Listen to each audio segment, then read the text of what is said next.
Welcome to the Good Faith Podcast. The Good Faith Podcast is a production of Redeeming Babel, and I'm your host, Curtis Chang. Now, the Good Faith Podcast is where people who follow Jesus, or at least are interested in people who follow Jesus, help each other make sense of the world. And one of the complex, confusing things happening in the world is the Gaza crisis. And how then, as people who follow Jesus, how do we make sense of this? There's obviously a lot of complex angles we can take, but one angle that I want to take today is how is this affecting relationships between Christians and Jews?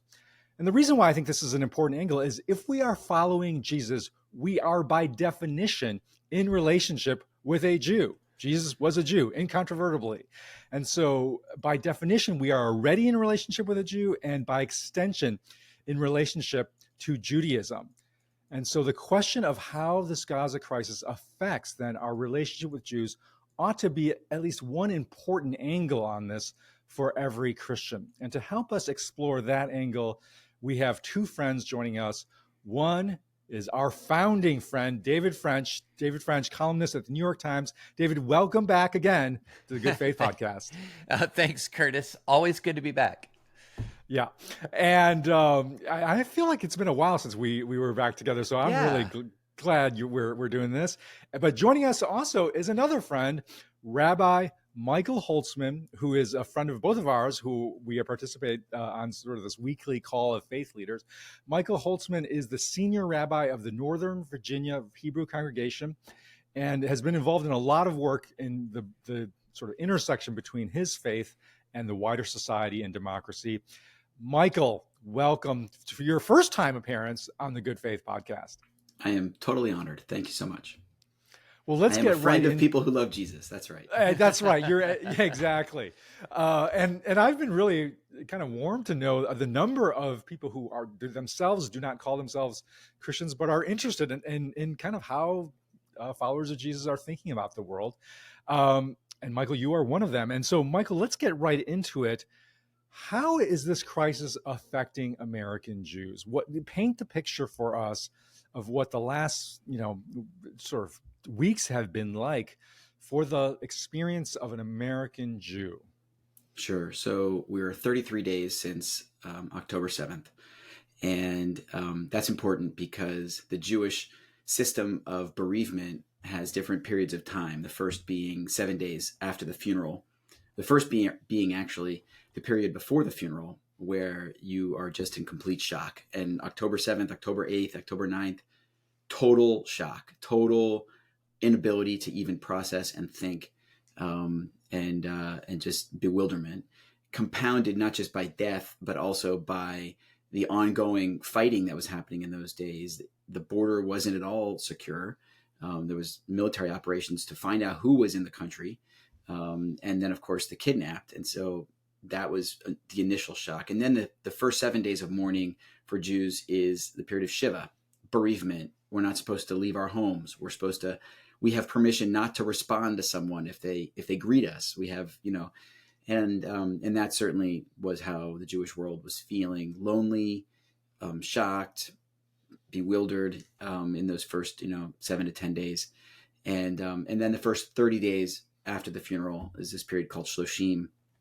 And that period of time is when a mourner begins to start the process of imagining what the world ahead will look like. So imagine you lost your spouse, you lost your sibling, your parent, God forbid your child, and you can't really start taking the steps towards the future, but you can start thinking about what those steps would be. That's where the Jewish world has been. And we're just now turning the corner to that post-Shloshim period where you spend a good bit of time starting to put the pieces together of what the future might look like. That's where the Jewish world is at. So on a personal level, and this is really how most Jews have reacted, Jews have not reacted in terms of global, strategic, military, policy stuff. It really has been very personal. I don't think a lot of people understand that the distance between America and Israel is not the thousands of miles you see on a map. For American Jews, there's frequent trips back and forth. There's lots of WhatsApp groups that are shared with family and friends. There are lots of actual family and friend reunions that that take place. And so the very first reaction was just my family, my friends are under attack, have been killed, have been kidnapped, have been called up to serve in the IDF, are displaced, are living in a hotel. I mean, it's very, very real. And most American Jews are 1 or 2 degrees of separation from someone who's living with this on a real basis. That's been the first. And then the second reaction has been anger, fury, the anything you'd expect from someone who's been attacked by their enemy.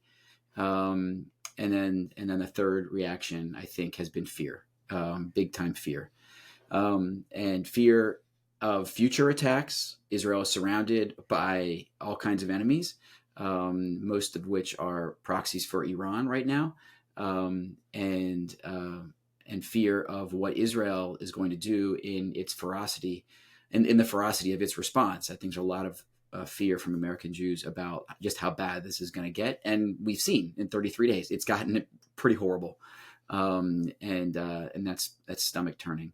So all of that adds up to a great deal of loneliness for American Jews. Our neighbors don't understand. It's hard to explain, and that's been hard. That's been really hard. Thank you for painting that picture. David, contrast that range of emotions along with what I really admire, the structure that the Jewish tradition gives people to process their grief and confusion. But David, contrast that reaction that's happening in the Jewish community with what's happening in the broader secular and Christian community. What do you see as an observer of the culture there? Yeah, I'm seeing a very similar pattern unfold, which is there is enormous sympathy when there is suffering. In other words, there is enormous sympathy for Israel, for American Jews and the suffering, but then the instant it moves to defense, to action, the sympathy evaporates with remarkable speed. And so the thing that I'm sort of seeing, because, again, I served overseas. I have seen how America responds to terror. I have seen how we conduct ourselves. And I know that what Israel is doing is something that's very similar to what we have done. So if you look at Mosul, if you look at Fallujah, if you look at Ramadi, if you look at Raqqa, when this is in the ISIS fight, when ISIS arose, we, with the help of our Iraqi allies, cleared them out. And it was horrible business, right? But you did not have people filling the streets of cities across the world condemning us for this.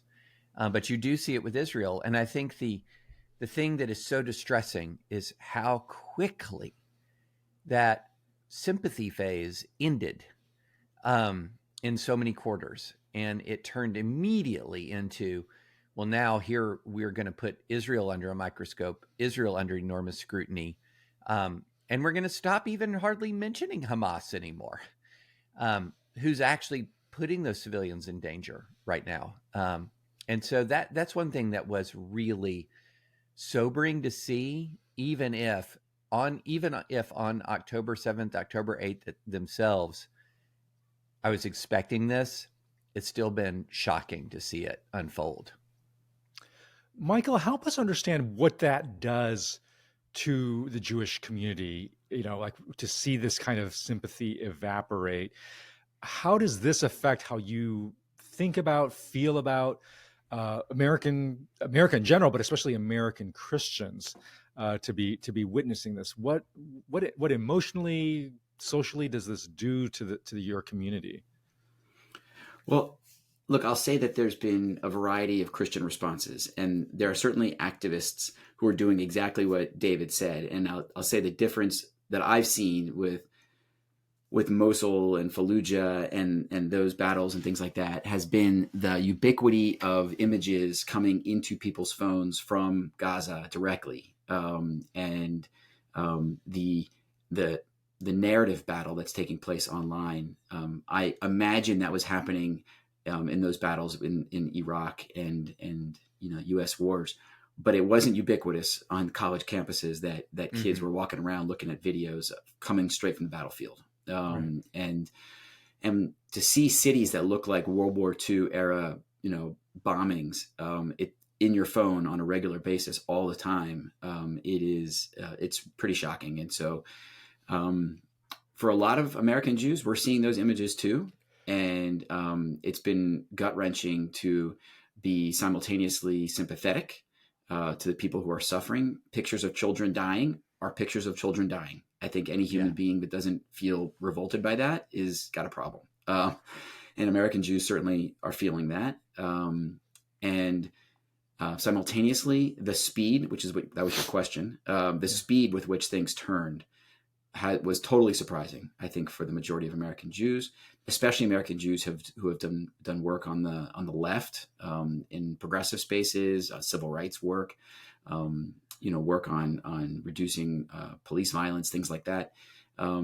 There has been just a shocking abandonment of, or even worse, exclusion or attack of Jews who were once allies in other efforts and campaigns and things like that. And that's been demoralizing for a lot of people, to think that we could be working together on some kind of project, and then because of something that's happening in Israel with Gaza, my Jewishness, my morality, my participation in America in something would be questioned. That's very troubling. Although that pattern a lot of us aren't surprised, because this started during the Ferguson protests, when some of the rabbis who were involved there were asked to leave and not be involved, and people who were on the front lines right there, protesting police violence, were then asked by the organizers, please get out, because you're Jewish and you have alliances with Israel, and we're allied with the Palestinians, and we don't want you. And that's a long time ago now. And so the pattern has been pretty consistent. So the majority of American Jews probably didn't know that, and now we do. And I would say the biggest, most disturbing thing, I hear this every day at work. I'm a congregational rabbi. I'm not a national leader, but I have a lot of grandmas in my congregation, and they have children on college campuses, and those are all over the country. So I feel like I'm a national leader. And they're really disheartened, dismayed by what they're hearing from their grandchildren on college campuses. That's been by far the most disturbing thing broadly amongst the Jewish people in America, has been what's going on college campuses. Well, let's focus in on that, because David, you're a keen observer and thought leader on what is happening on college campuses. Describe what's going on there and what's your take?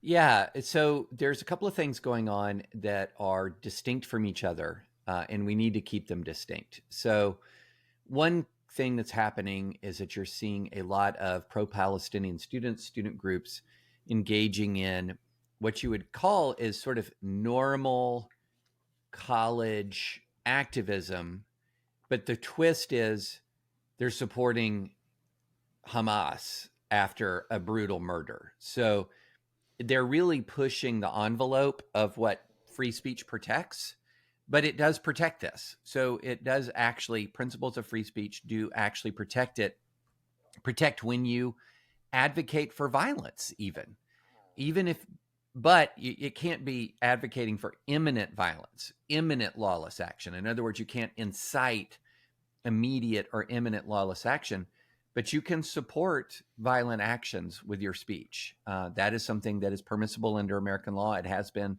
for a very long time. And so this is, on the one hand, sort of normal tabling, normal leafleting, etc., but it's the content of the message is abnormal, but it's still protected speech. That's one category. But there's a whole other category right now that's going on that is much more in the category of harassment or vandalism. So this is tearing down of posters on campus of kidnapped children, women and children.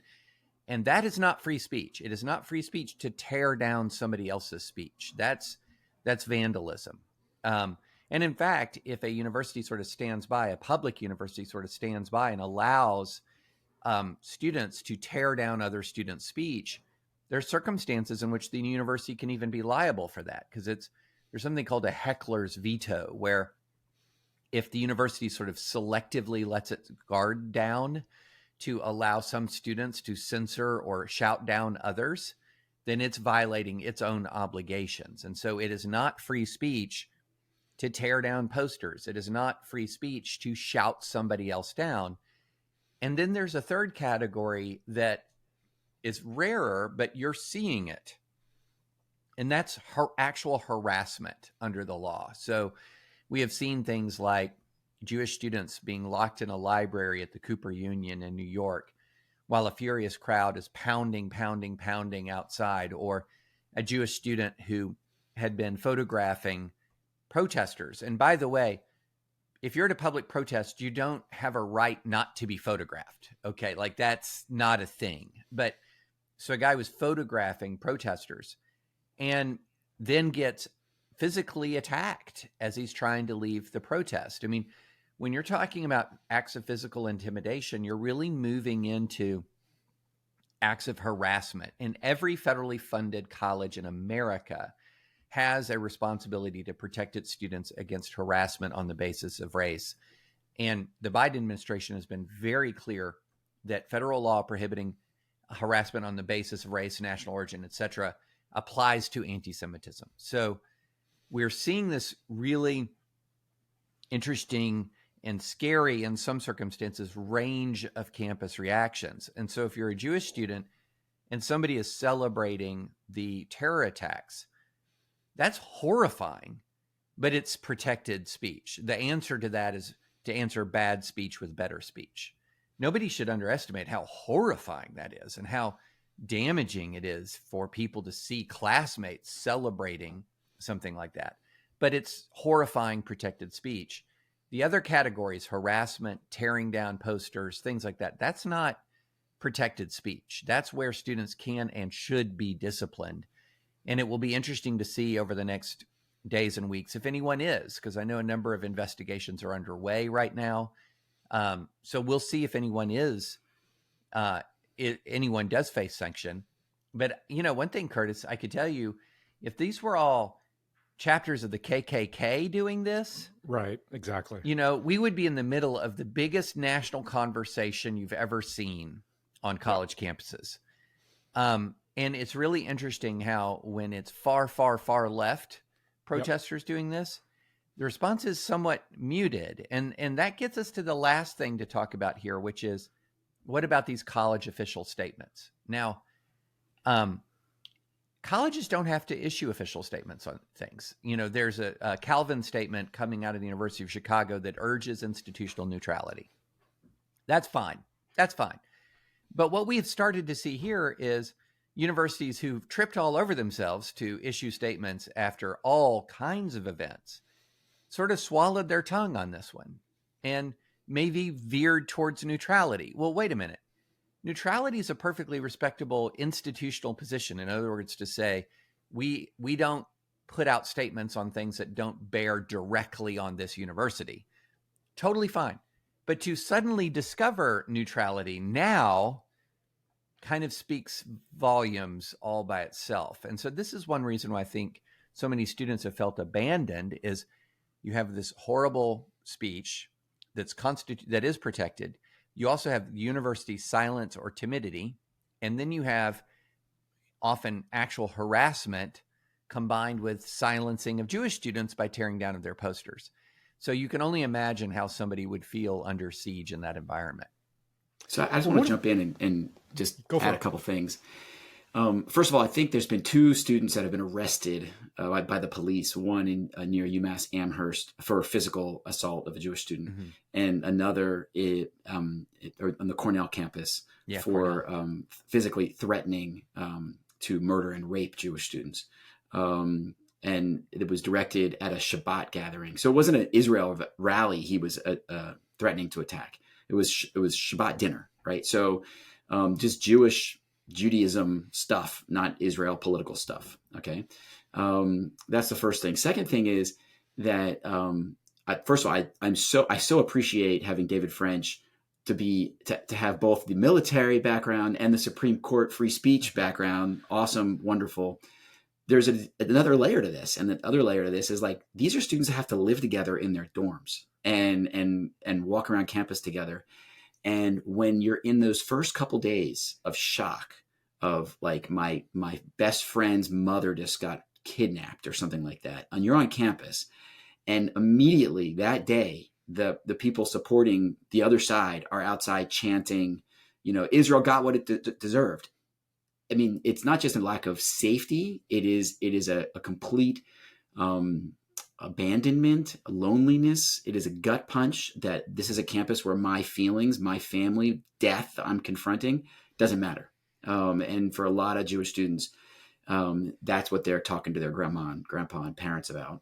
Just this feeling of don't want to walk outside with my Jewish star on, don't want to have a mezuzah in my dorm room, don't want to go to Shabbat services. Just I want to hide. And that a lot of that is just social. And then there's one more piece of this that for me, in addition to everything else, this has been the hardest for me. These colleges actually do have a direct responsibility to teach.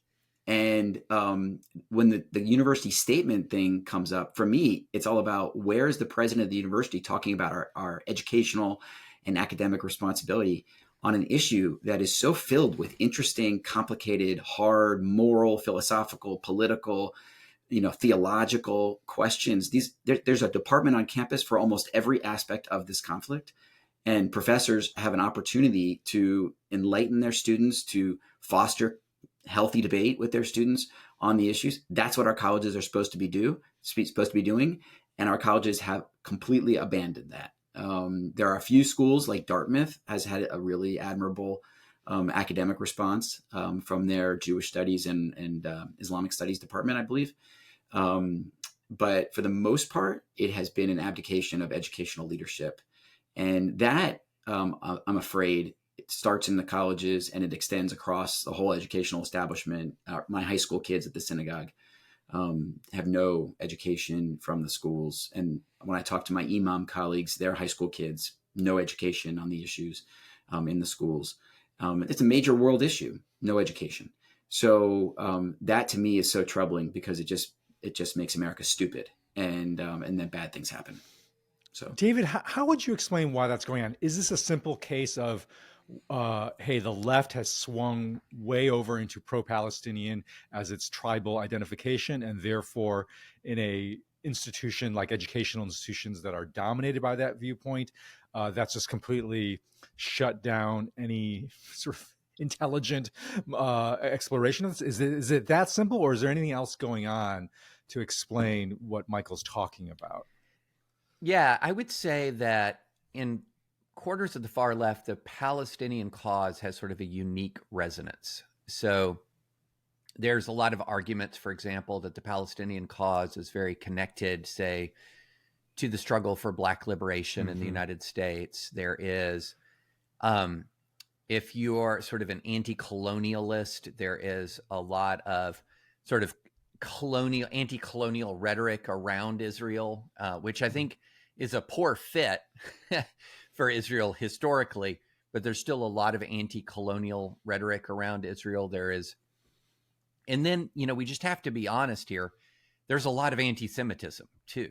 And so we see on the far right and the far left, this anti-Semitism. So if you sort of have the unique way in which the Palestinian struggle has been connected to some struggles here in the United States by marginalized communities in the United States, you have that sort of imperialist / colonialist analysis laid on top of it.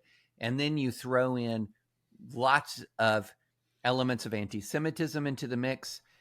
And you really have just this combustible, toxic stew that really applies to Israel more than anybody else, more than any other country. And, one point I've tried to make when we're talking through all of this is, one form of anti-Semitism is holding Israel to one standard and the whole rest of the world to another, right?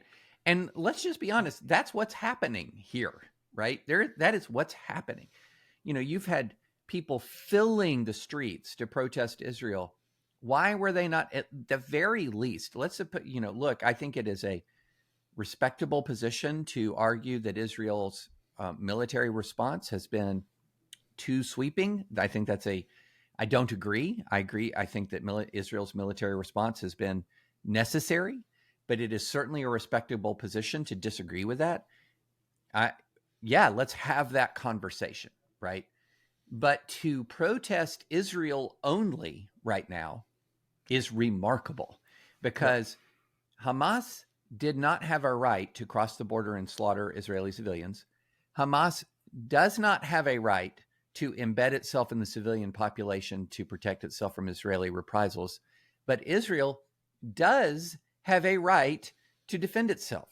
So at no point has Hamas done anything that it has a right to do. And right at this moment, Israel is doing exactly what it has a right to do under the international law. And I promise you, nobody in those streets protesting knows one darn thing about any of those Israeli airstrikes. They don't know how well supported they are by intelligence. They don't know what kind of evidence is supported the decision to drop a bomb or fire an artillery round. They're just assuming. They're assuming that what Israel is doing is lawless or immoral. But we know what Hamas did was lawless and immoral. Where are the protesters there? Where are the protesters?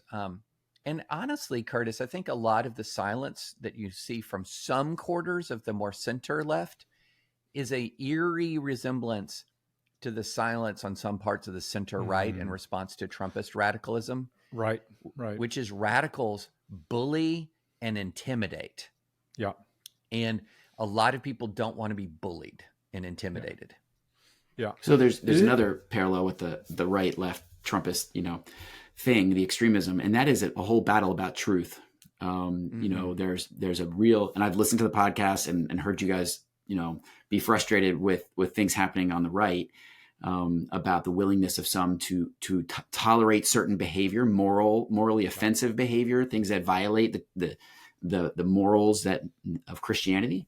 On the left, there's a certain morality of the social justice movement that is being violated by Hamas completely. Really offensive behavior that Hamas they're not hiding it. It's not like they don't even deny it. I mean, they advertise the immorality, or what they think of as morality, the raping of women and the throwing of LGBTQ off of buildings and people. I mean, they're proud of what they're doing, and the people on the left who just tolerate all of that for the sake of a grander, theology or ideology of liberation. It turns into a truth denial system. So at this point, what I'm confronting right now is, with my local relationships with people, is a real question of whether or not the terrorist attacks actually happened. There are people who are saying, no, these are people who were caught in the crossfire. That no. I mean, and it's a little bit like people in the pandemic denying the existence of bodies behind hospitals and freezer trucks. I mean, it's a denial of actual facts on the ground. It's an assault on truth, as our mutual friend John Roush has taught us all. So I think that the conflation, the willingness to put ideology ahead of basic morality, ahead of basic rational thought, that has been, I think, a societal issue that's affecting extremes on both. It's a part of extremism that we're seeing on both sides. We've been talking about the Gaza crisis as a kind of almost a revealer of some of the political, cultural dysfunction that really afflicts equally the left and the right. And this, I think, is a moment where it's revealing a lot of the toxic impulses of denial of truth, of tribalism, of just kind of a blind loyalty to one side over basic morality. And we're seeing it on the left as well as on the right here. So we've been talking about it in sort of broad societal terms, but I want to return back to this question of Christian-Jewish relationship, Michael. And the reason I want to ask you about this is because you've been describing how this is a major emotional, gut-wrenching, existential crisis for the Jewish community. And if you think about a moment when you or your family went through some major crisis, a cancer diagnosis, you had a fire or something like that, who responds to you with sympathy and support is critical. I mean, that defines who is your neighbor, who is your family. Like that's when you find out the difference between rhetoric, like we're friends, and are we actually friends? It's the people who respond to you in the moment of crisis. And so, Michael, what are you finding out about Christians? Because again, baked into the very fabric of Christianity is that we are related to Jews. If you're a follower of Jesus, it means you're following a Jew. And by extension, you are in some relationship with Judaism. Read Romans 11. That's Paul's point, is that we are like in-laws with Jews. We're marrying into this family of God. And that's the theological reality. It's certainly the cultural historical reality that Christianity descends and takes its fundamental sort of worldview from Judaism. So we are supposed to be related to Jews. Michael, are you experiencing that? Are you experiencing in any way that Christians are responding to you like, hey, we are extended family with you in this moment of crisis? So it's really complicated. And I want to go back to the anti-Semitism word that David mentioned a couple times. And Curtis, you've written about anxiety. So you're an expert in this stuff, right?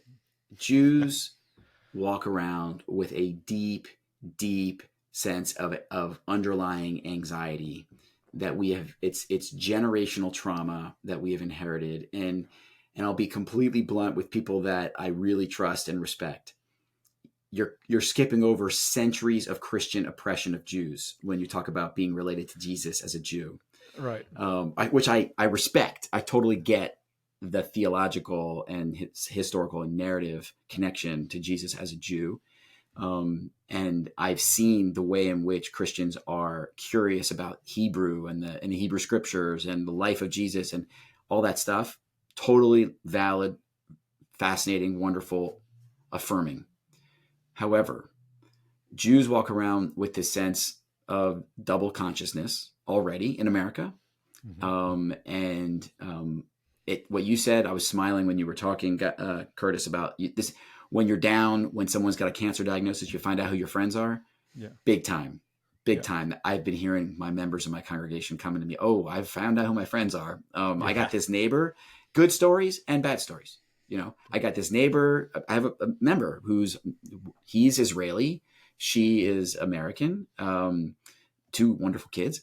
And she tells me my evangelical neighbors have been asking me questions, expressing concern, and that's wonderful. That's wonderful. And simple expressions of concern. If I could say anything to your listeners, to your Christian listeners, the most basic thing, just express concern. Okay. You don't have to have a political position to say, do you have family? Are they okay? What are you hearing? Are your kids okay? Basic stuff like that. That's the most fundamental thing that has been separating out people who are friends and people who have abandoned us. Yeah. The second kind of tier of things have been people who are willing to question the dominant narrative that David was describing about colonialism, about racism, about the terminology that's being thrown around. There's a lot of terminology that has been emptied of its meaning and then filled up with new meaning, so that we're not really interrogating complicated things like apartheid, which is a really complicated term. And genocide, a word that's, Jews have we took the master class in genocide, and for people to be accusing Israel of genocide hits us in a place that's like deep in the kishkas. I mean, the guts, Yiddish comes out sometimes. So the willingness to question some of these terms and not to use them, I know Christianity has a really deep commitment to truth and a moral and theological obligation to seek the truth, to use terms without questioning the truth of them. That to me, that makes Jews really uncomfortable. And when it comes from certain quarters in the Christian world, like 15 years ago, there was a huge movement in one of the mainline denominations to, support boycott, divestment, sanctions of Israel entirely. And that led to a big rift with the Jewish world, because they weren't questioning some of the uglier elements of the BDS movement that really did want to see the end of the Jewish state. right? Not just question the settlements in the West Bank or something, some limited policy. That for Jews is the biggest feeling of anti-Semitism. In addition to the fact that other countries aren't questioned when they have military attacks like this. I don't know of any other country in the world where the existence of the country is questioned. Like this country shouldn't exist because of this bad policy it has. You can say all kinds of bad policies in all kinds of countries, but I've never heard someone say, let's just get rid of Poland. No Poland, because they have this bad policy about name it, or they treat their minority groups in a terrible, terrible way. Let's just take the country away. Israel, that's like totally been normalized. This slogan, from the river to the sea, is a complete normalization of the idea that Israel as a Jewish state should not exist at all. For Jews, that is just a hugely dramatic and traumatic message about anti-Semitism. And it brings up all kinds of fears of a world pre-Israel that a lot of Jews have just beneath the surface when the world allowed genocide to happen and did nothing, including the United States. I don't know how many of your listeners are aware. There was a big conference in Evian, France, where all the countries of the world, Germany, they were very clear what they intended to do. They brought the countries together, said, would you take our Jews? And all the countries of the world said, yeah, we'll take a few thousand. And the Jews were abandoned. And so this is stuff that we talk about. Our grandparents tell stories about. My wife's grandmother just died in February, 101 years old. We love her, Ursula. She fled Berlin in 1937 with the Gestapo knocking on the front door and her family running out the back and catching the first train out of the country. This is in our family stories. So when non-Jews don't respect that kind of generational trauma, in addition to like disregarding what's happening right now, it hurts. David, I want you to explore more this generational trauma of anti-Semitism that Christians have practiced, because Michael brings up an excellent point that we may have theological roots, but the historical past is the dominant sort of narrative in terms of how Jews experience Christians. Kind of untease more, and I know this is a huge topic, but especially among American evangelicals, there's this kind of complicated brew, right? Because at one level, in a political history, American evangelicalism, at least in more recent decades, have been pro-Israel, but that's not been absent without a deep strain of anti-Semitism as well. Can you unpack all of these different strands, political as well as cultural? Oh gosh. Well, we forget that our country is new, relatively new on the world stage, and that we're sort of the history of American evangelicalism is just the last 200 plus years of 2,000 years of Christianity. So that 90% of Christianity is unfolded before America was founded. And Christians were horrific persecutors of Jews, especially the state-established churches in Europe. Just horrific. You can go through the history of European Christian treatment of Jews, and it's just pogrom after pogrom, purge after purge, ethnic cleansing after ethnic cleansing. And then the United States is founded, and we were not all the way different, but pretty different. So you had the 1790 letter from George Washington to the Hebrew congregation of Rhode Island, which is an important historic moment. I mean, we know George Washington was not uniform in his respect for human rights. I mean, he was a slave owner, but this was a very important moment in American history when he wrote a letter to the Hebrew congregation of Rhode Island in 1790 and said, essentially, you're going to enjoy your rights of conscience here. You're going to enjoy your right to practice your faith here. And you're going to, and he used that verse from Micah that I love so much. Every man will sit under his own vine and fig tree, and no one will make him afraid. And that is a powerful promise. It's not always been lived up to, so if you go back to the rise of the Klan, for example, in the Midwest and the South, that was anti-Semitic to its core.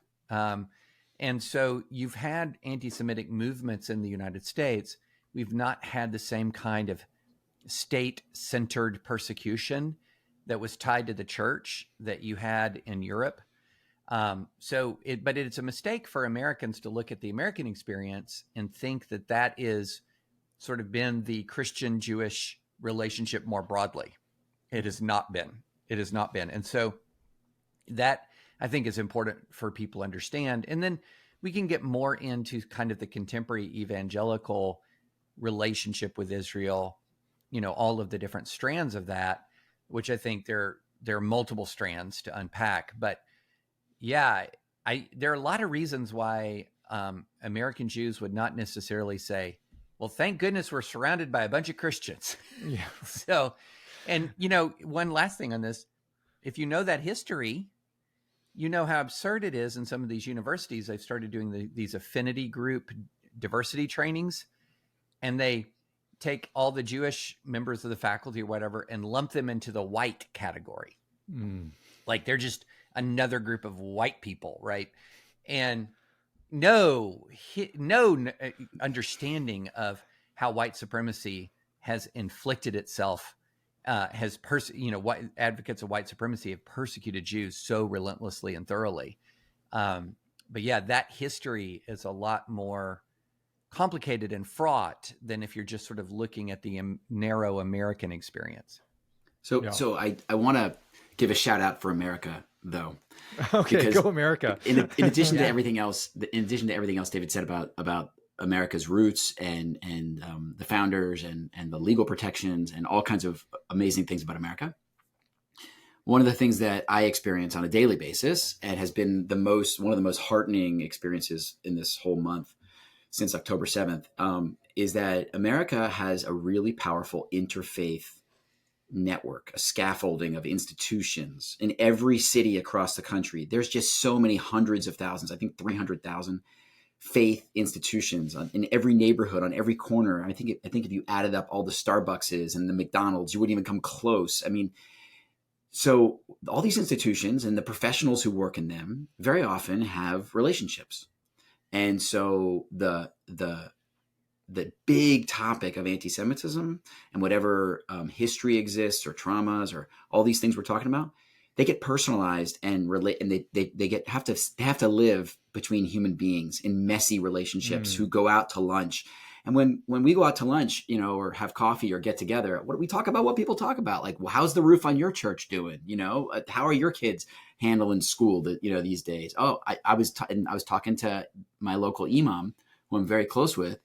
And we get together, and I said, I can't, you wouldn't believe this. I have a wedding this weekend.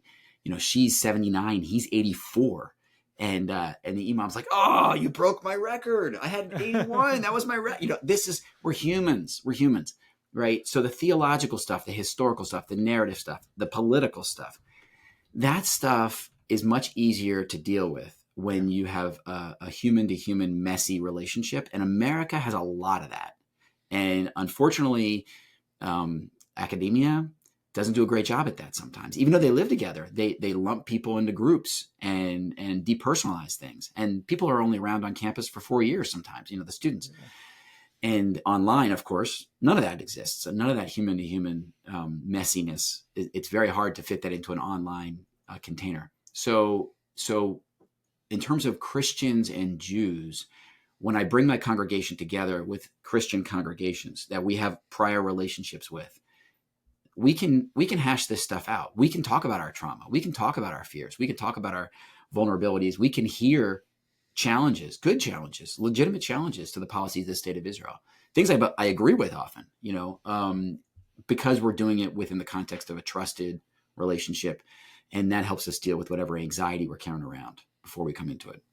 Yeah. Michael, I want to come back to something that you raised about just this way in which the way in which the state of Israel is held up to a different standard, and David raised this as well, than other countries, and how that feels like, and I think it is, an expression of a anti-Semitism. And I think this is something that Christians and non-Jews don't quite fully grasp in some ways. Is this, it's obviously not an identical relationship identical equation between the state of Israel and Judaism, but it's not you can't make a sharp distinction. There's an intrinsic interconnection between that. Can you shed kind of from the inside more light on this, that why, when somebody says, hey, I'm just against Israel, I'm not against Jews, why that is a very, that's a difficult statement for a Jew to hear, and why in some ways you can't make it that cleanly. So can you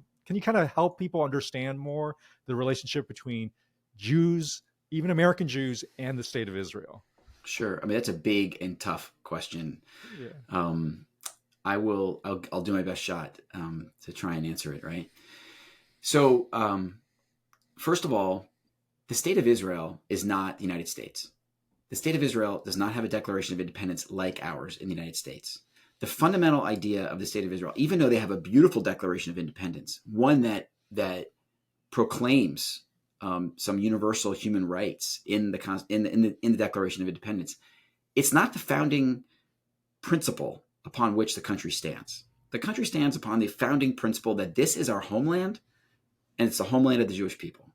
And we're founding a state for the Jewish people that will, of course, live up to the Jewish and universal principles of human rights that our tradition teaches us, that our shared tradition teaches us. But the founding principle is an ethnic democracy.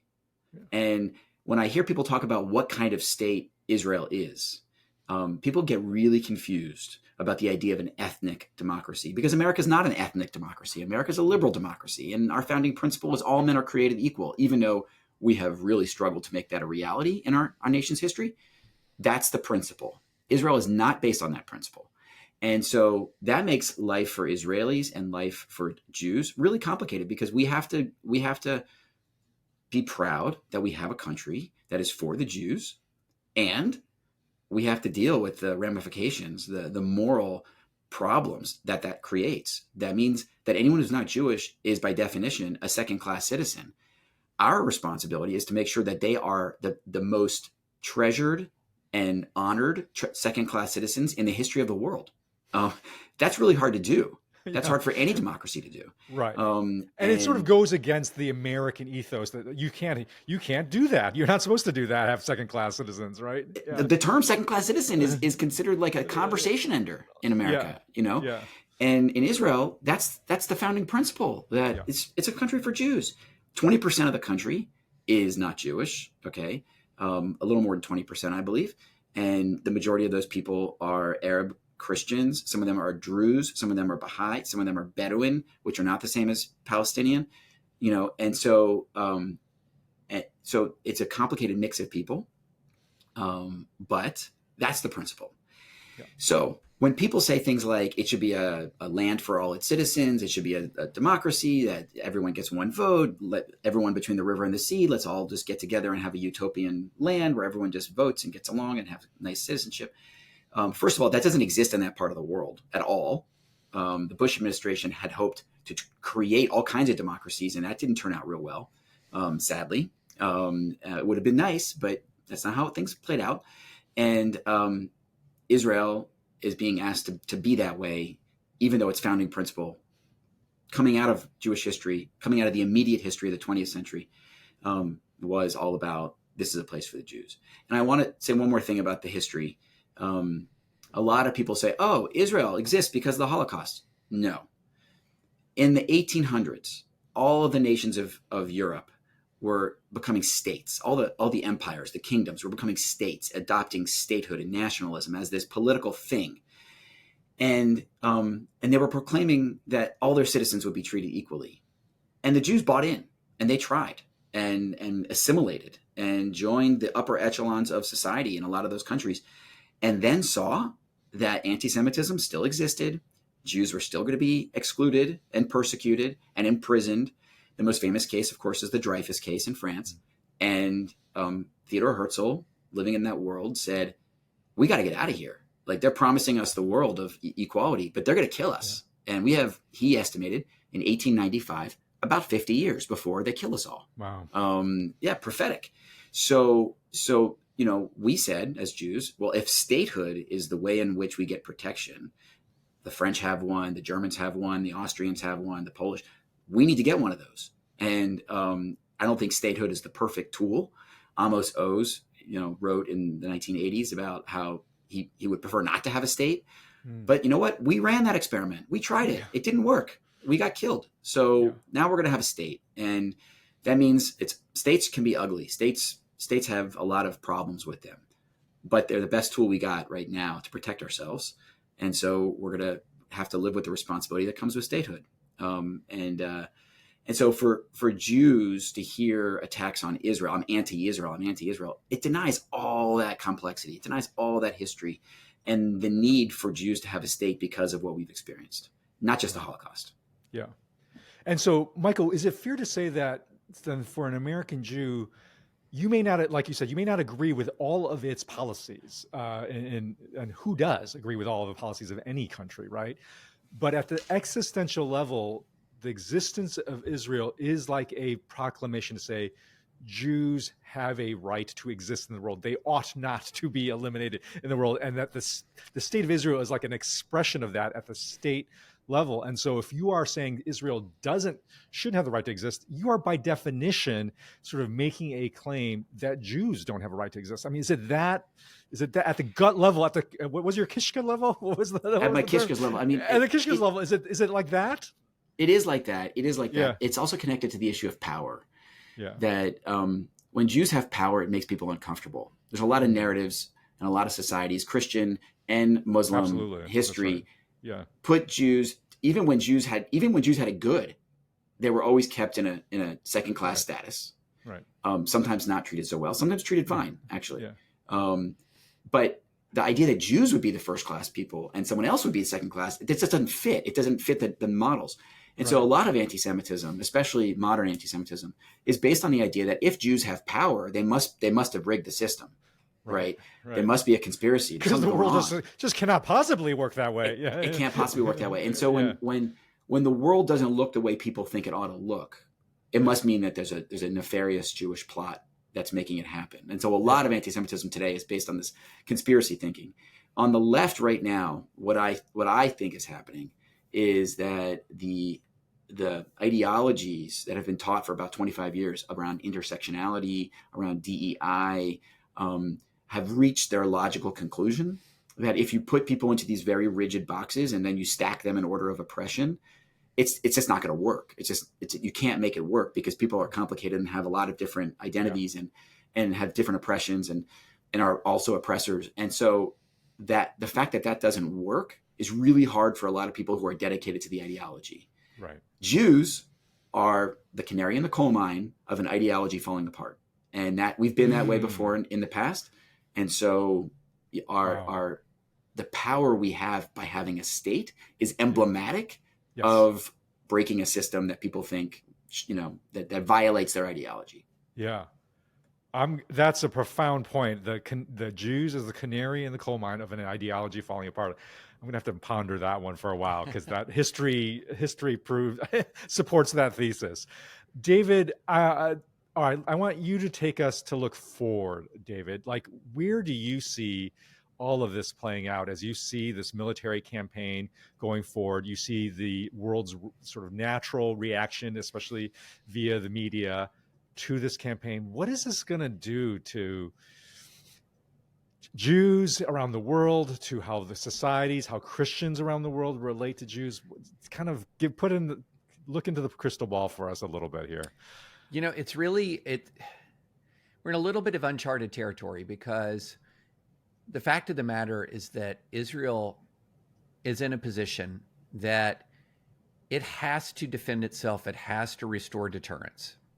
I don't think that there's there's not much debate internally in Israel. And there's really not much daylight between the Biden administration and Israel on this point as well. I mean, if you listen to Admiral Kirby, who's a National Security Council spokesperson, he's been like a font of moral clarity.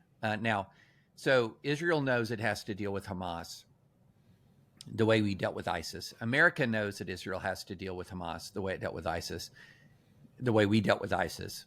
And the question is, how much endurance will Israel and the U.S. have? And I bring the U.S. in there as well, because traditionally Israel has had to stop fighting when it loses American support. So if you go back and you look at Israel's wars throughout history, just as soon as they touch off, there is a clock that starts ticking down. And you don't know how long the clock is. You don't know how much room you've got. You don't know how much time you've got. But the clock is ticking down before people will say, enough, stop. Now, we don't have to worry about the clock. We're an independent military power. We can maintain a fight as long as we want to maintain a fight. Israel is a military power, but it is a dependent military power. And so it does need our support. It's got a lot of ability and strength on its own, but over time it needs our support. So the question really is, how long does Israel have? And what will be the world reaction as this fight continues on? Because one thing that is also very possible to happen is that, much like the Ukraine war, this becomes sort of the background to people's lives, that news from Gaza is not dominating the front pages anymore, even though the war is grinding on. And if that's the case, actually that will be favorable for Israel. If the world's attention passes, that clock gets longer and longer. But if the world's attention stays on and there is a continued pressure on the Biden coalition, that clock is going to be shorter. And so I think, and why that clock matters, it took 9 months for a joint U.S.-Iraqi force to clear out Mosul of ISIS. 9 months. And Mosul at peak population is around 2 million. When the battle started for Mosul, it was a little over 1 million. So we're looking at a long, hard fight here to clear out Hamas. And so that, the question is, how long is that clock? What's the time on that clock for Israel? And quite frankly, we just don't really know. And David, you've written about this, but I think it's helpful to point out that actually if you are going to do this by the laws of war, by the laws of morality that ought to govern war, it actually takes longer, right? Like it actually, and so this is the tension that Israel is facing. Like if you're going to do this carefully, it actually takes longer, but everything else around the world is forcing you to do this faster, right? Yeah. If you were going to do this the way it was done in World War II, you would stand off, you would pound a city into rubble and then move into the rubble, right? Well, here what you have is a situation where there's a bunch of precision strikes that are creating a lot of rubble for sure, but they're all precision strikes. But then if you want to actually clear out Hamas, you have to go in, and I talked to the head of urban warfare studies at West Point, and here's the way he put it. You kind of have to go in, you have to take a punch. In other words, the other side has to open fire so that you see where they are, and then you respond. And that process is dangerous. It increases casualties. And then ultimately, one of the sad things is, through something called the precision paradox, it doesn't even necessarily save the city, because what ends up happening is, as jihadists flee and keep moving to different civilian structures, you might hit that civilian structure very precisely, but you've still destroyed it. And then if any are surviving, they go to another one. Right. And that gets hit. So it's called a precision paradox. Another word for it is spider webbing, as the sort of the spider web of destruction spreads. Yeah. But that's what happens when a terror organization embeds itself in a civilian population. All right. We've been talking a lot about, sort of these broad cultural, interreligious dynamics. Michael, I want to end here by getting personal. Because you've talked about this as a crisis of existential nature.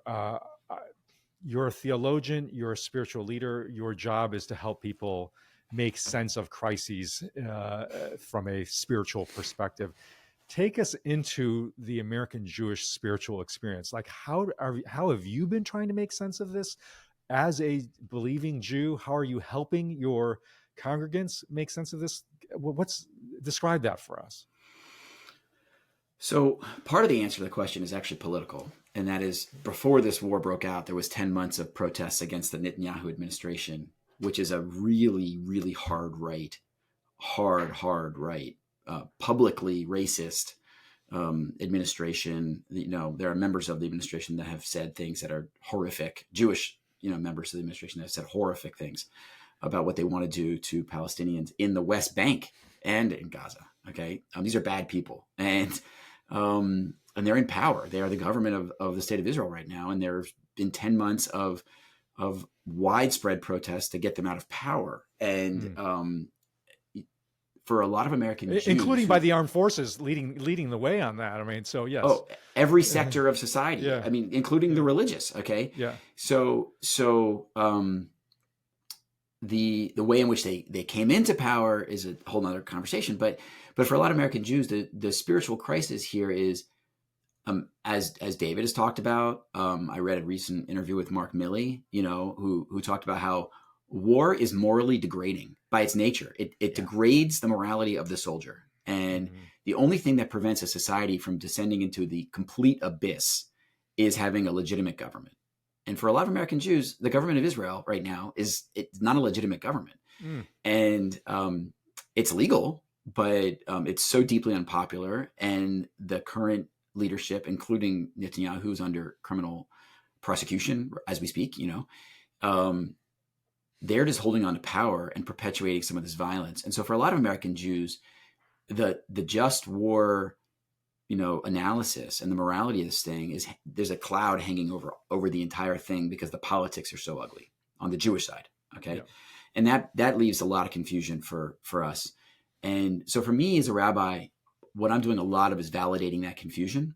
Okay. I am trying to remind people that to be a part of a democracy, an ethnic democracy, to be, by the way, as a Jew, I'm allowed to hold Israel to a higher standard. Okay. Internally. I don't want you to do it, but I can do it. Okay. That's right. Yeah. It's my 100%. State. Exactly. And at the same time, there's a lot of guilt. Like it's not, my kids aren't serving, my kids are on a college campus in America. And a lot of American Jews have guilt. And so I'm counseling a lot of people. Okay, well, you can send money. You can call your friends and family. You can certainly support the Biden administration, which is demanding a humanitarian pause, but not a ceasefire. You can, there's a lot of things you can do that are helpful to Israel right now. And Israelis need to know, and they do know, that American Jews are helping. The amount of money that is being donated, private money that is being donated by American Jews to support the refugees, the internal refugees of Israel, which are in the tens of thousands. The amount of money is like $500, $600, $700 million right now. And only a month in, it's only going to go up. Right. So I'm trying to help people with the feelings of guilt. The second thing that's personal is we have this ritual in the Passover Seder when we're talking about the liberation from Egypt, that when we read the 10 plagues, we take a drop of wine out of our wine cup and put it on our plate, one for each plague. Mm-hmm. And then there's a midrash, a little story in the Seder that says that as the Egyptians drowned in the sea, the angels in heaven began to sing. And God said, "How can you be singing, 'My children are dying, my children are dying'?" And we tell this story every time we talk about Jewish victory. So even if Israel is victorious, part of our theology is responsibility for the damage we just inflicted. We're not ready to deal with that yet. I mean, no way. I mean, we're still advocating our right of self-determination. I just listened to a really great podcast this morning. Danielle Hartman was saying at some point, we're going to have to deal with the responsibilities, our moral responsibilities. We're not ready for it yet. We're ready to deal with our moral rights right now. Okay. So that's the second thing. And then the third thing is there's a lot of people who are going to be traumatized by this. Jews, soldiers, victims, survivors, Americans with family over there, and Palestinians are going to be traumatized. What are the systems of atonement that we can set up? Atonement to help all of us heal and wrestle with what's been done. And then the last theological thing is kind of getting back to what I said earlier, and that is revelation. We have a responsibility to seek truth. And I think there's been a real abdication of that responsibility by the educational establishment in high schools and colleges. Yeah. And in our interfaith relationships, one thing I'm trying to do personally is start to lay the groundwork for some hermeneutic, some interpretive methodology so that I can sit with people who completely disagree with me in my neighborhood and show them love while totally disagreeing with them, and seek truth together, or at least take responsibility for the ramifications of our truth as we talk to each other. And for me, that's a theological pursuit, because I believe God is the only holder of absolute truth, and all of us are responsible for seeking after it. Well, thank you, Michael, for helping us take some further steps into that truth. Thanks for coming on. And David, thank you for rejoining us and helping shed truth and light into what is an almost unbearably complex and painful situation. Listeners of the Good Faith Podcast, thank you for joining us, and join us again next week when we once again gather around the campfire.